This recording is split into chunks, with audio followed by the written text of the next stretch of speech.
Em nome do Pai, e do Filho, e do Espírito Santo. Amém.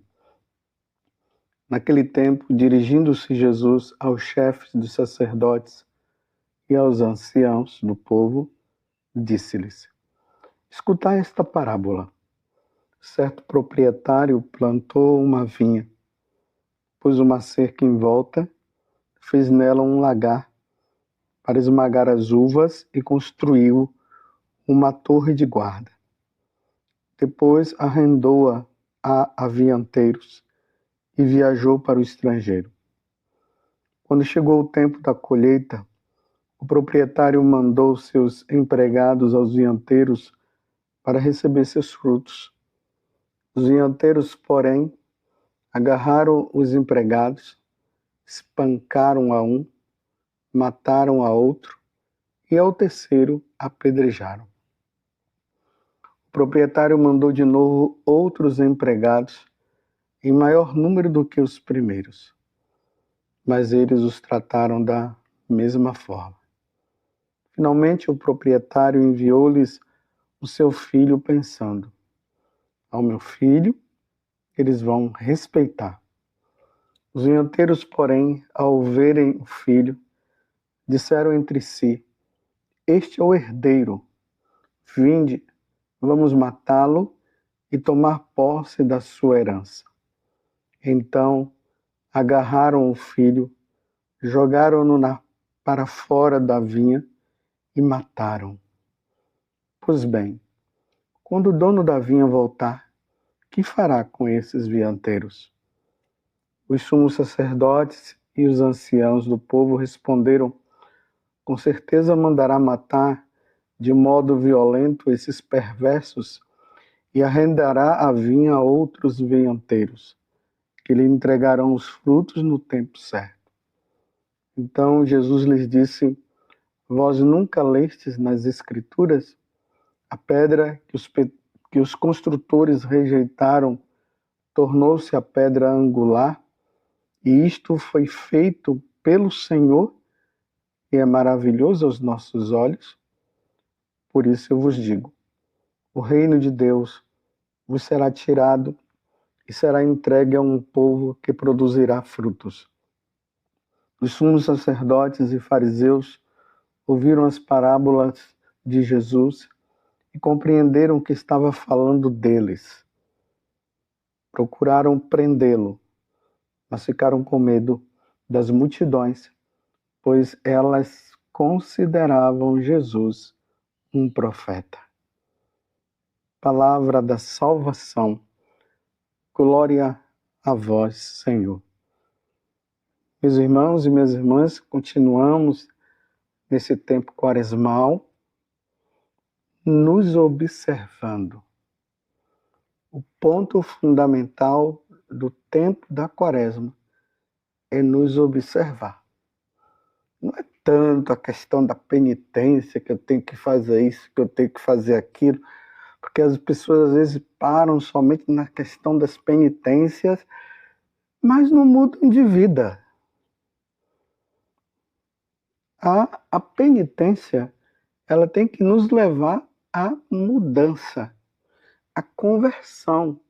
Senão, são práticas que se farão durante os 40 dias e depois ficarão esquecidas para a próxima quaresma fazer de novo. É um tempo de revisão. Como estou no meu relacionamento com Deus, aonde eu preciso melhorar. E nas pessoas que convivem comigo, aonde eu preciso melhorar, tantas pessoas que não se falam, que vivem situações e dizem: com essa pessoa eu não falo mais. Como? É preciso buscar uma forma, uma maneira de voltar a conversar de novo. E o relacionamento conosco mesmo. Quantas pessoas que não se amam,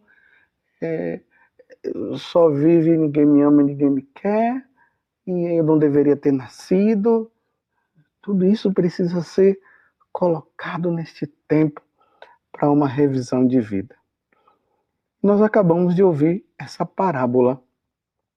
Quem já conhece a Sagrada Escritura, que tem o hábito de ler os evangelhos e tudo, aqui nós percebemos muito bem toda a história da salvação que acontece por meio de nosso Senhor Jesus Cristo.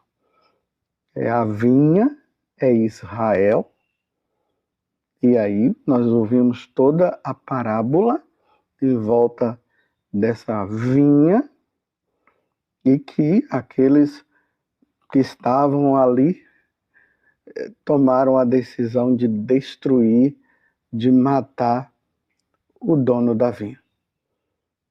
Nós vimos ali que é o próprio Jesus.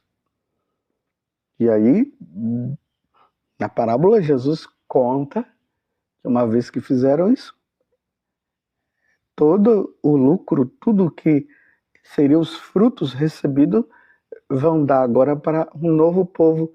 E aí nós vemos que são os pagãos. E num olhar mais assim espiritual, nós vamos ver que essa vinha agora é a igreja.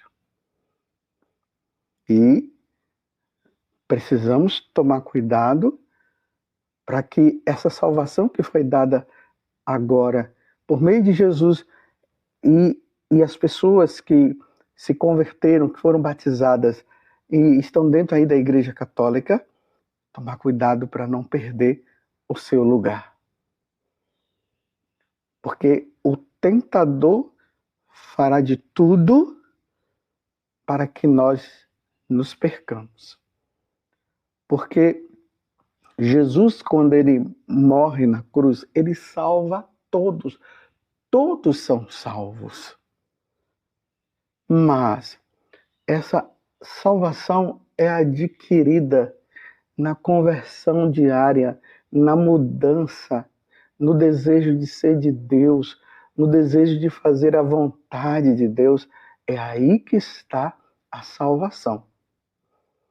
Mas vocês viram, Jesus conta esta parábola para os chefes dos sacerdotes e os anciãos do povo. Eles não estavam numa caminhada muito boa, não. Jesus conta esta parábola para que eles pudessem ouvir, ouvindo eles pudessem reconhecer que eles eram as pessoas em foco naquele momento e que eles precisariam mudar de vida. Tanto que eles mesmos deram a resposta. Né? Eles deram a resposta certa. Mas quando eles percebem e eles têm clareza que Jesus estava contando essa parábola e outras também que foram contadas, e estava direcionada para eles, veja só o que é que eles fizeram. Aí aqui diz, os sumos sacerdotes e fariseus ouviram as parábolas de Jesus e compreenderam o que estava falando deles. Procuraram prendê-lo, mas ficaram com medo das multidões, pois elas consideravam Jesus um profeta. Meus irmãos, entendamos bem uma coisa. Deus, quando ele fala a nós, Deus nunca fala na intenção de acusar, para denegrir a imagem da pessoa, para colocá-la para baixo. Não, quando Deus fala, a intenção dele é de que haja mudança de vida, porque muitas vezes nós estamos tão envolvidos no pecado que nós não conseguimos mais enxergá-lo. Então, nosso Senhor vem e diz, olha, isso que você está fazendo está errado, você precisa mudar de rota, você precisa mudar essa maneira de pensar, você precisa agora se voltar para este caminho, porque este caminho é que salva. É neste sentido que nosso Senhor está falando. Mas quando se fecha o coração, eles fecharam o coração.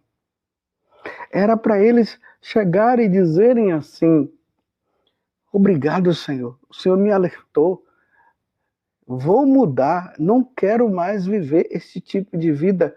Não, eles fecham o coração e agora vem com o propósito do quê? De matar Jesus. Por quê? Porque Jesus estava falando para eles que eles estavam errados, que eles precisavam mudar. Aqui vem a pergunta, meus irmãos. Neste tempo de Quaresma, quando as pessoas falam para você alguma situação errada que você está, e é justamente uma situação que poderá levar você à condenação eterna, qual é a sua reação? Você se justifica? Aí você começa a ficar falando, você é um homofóbico?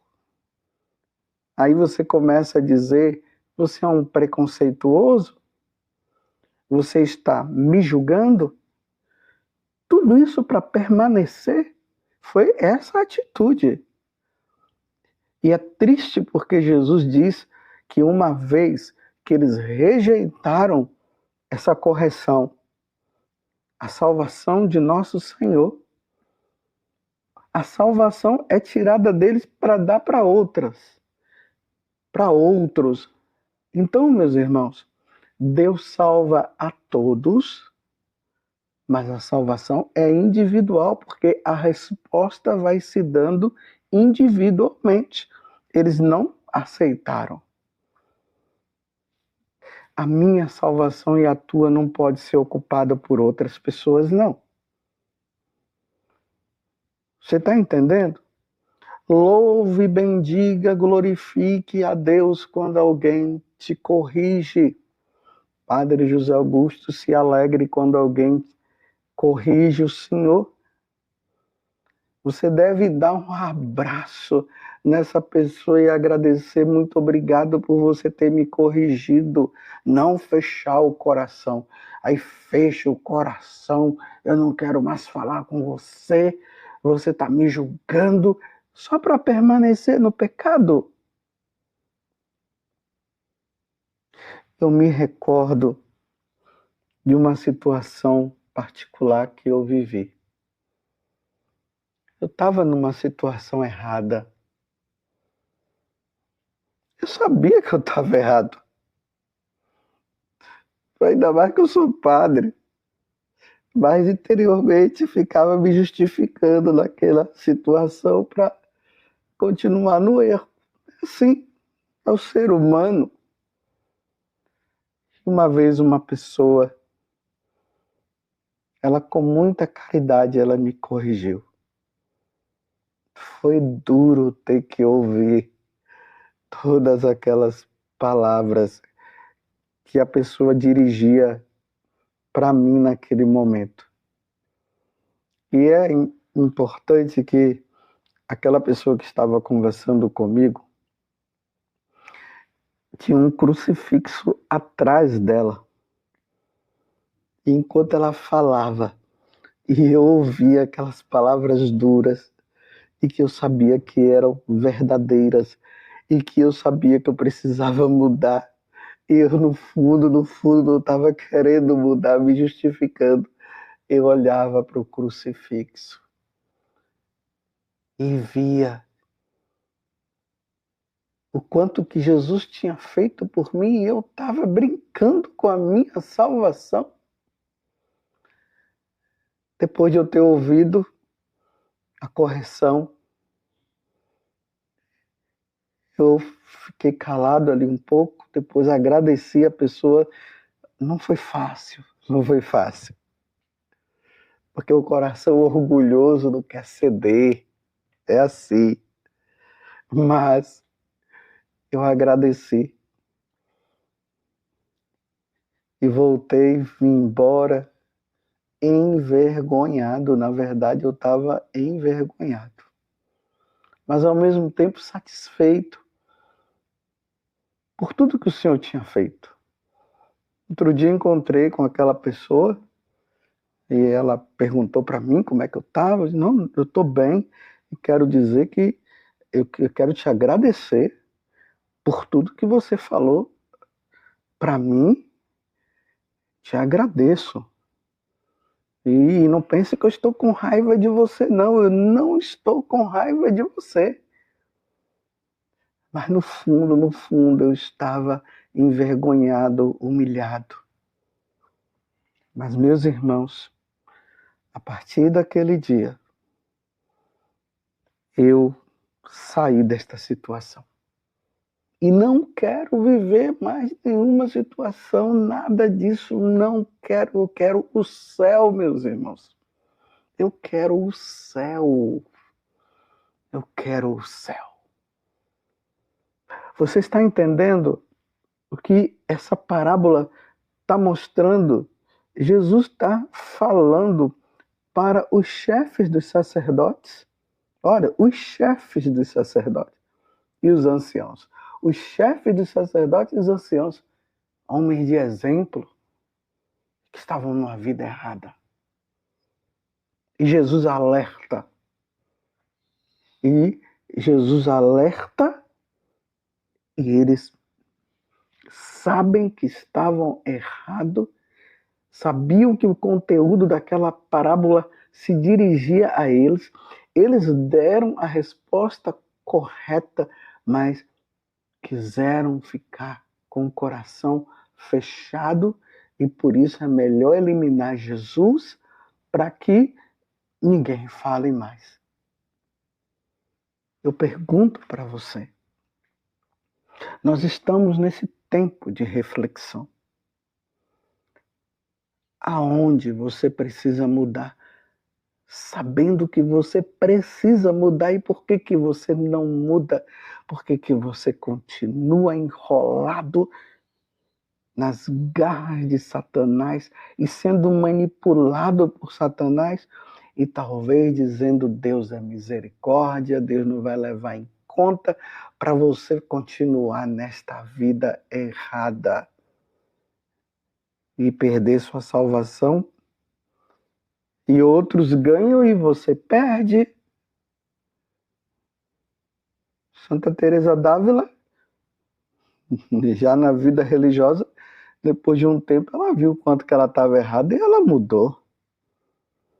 E lutou por uma vida santa e chegou à santidade. Ela não ia permitir jamais que a salvação que nosso Senhor tinha dado para ela fosse dado para outra pessoa e ela perder. Reflita aonde você está caminhando e está no erro.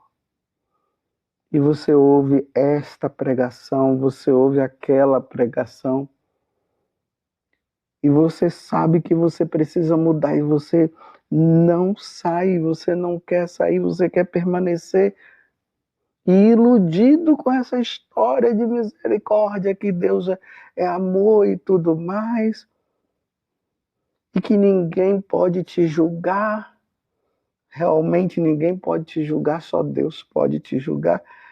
E o pior é quando Deus sabe de tudo. E Deus sabe de tudo. Não perca a sua salvação. Eu repito, não perca a sua salvação. É tempo de ganhar a salvação. O nosso tempo é curto. Quando eu vejo que tal pessoa morreu, quando eu vejo as condições que aquela pessoa morreu de repente. A primeira coisa que me vem é como morreu. Mudou de vida? Saiu? Ou continuou? Está no céu? Agora? No purgatório ou está no inferno? Brincou? Não brinquemos, meus irmãos. Não dá mais para brincar. Porque os sumos sacerdotes e os fariseus brincaram. Sabiam que Jesus estava falando deles. E Jesus estava falando para eles mudarem E eles não quiseram, fecharam o coração, igual lá o faraó fechou o coração. Ele sabia de tudo. Deus tinha mostrado para ele, mas o faraó fechou o coração. Deixou o povo ir. Quando ele viu que o povo já estava muito distante, ele disse, o que é que eu estou fazendo? Aí, fechou o coração, tá vendo? O que é que eu estou fazendo? Não vou deixar eles irem embora não, e foi atrás. E aí ele viu o que aconteceu, né? O povo passou pelo mar, a pé enxuto, e na hora que ele foi passar para pegar o povo, ele foi devorado pelo mar e morreu com os seus cavalos e os seus cavaleiros. Meus irmãos, é tempo de quaresma, é tempo de mudança. Se alguém te corrigir e você verdadeiramente estiver errado, acolha a correção, mude de vida. É tempo de salvação. É um momento propício para a mudança de vida. E aí eu termino dizendo de que adianta jejuns e penitências se não muda de vida, como o próprio Deus falou no Antigo Testamento. Estou farto das suas penitências, mas vocês não mudam de vida? E é preciso mudar. Ó Virgem Santíssima, não permitais que eu viva e nem morra em pecado mortal. Em pecado mortal eu não hei de morrer, porque a Virgem Santíssima há de me valer. Valei-me, Virgem Santíssima. Louvado seja nosso Senhor Jesus Cristo, para sempre seja louvado, e a sua mãe, Maria Santíssima.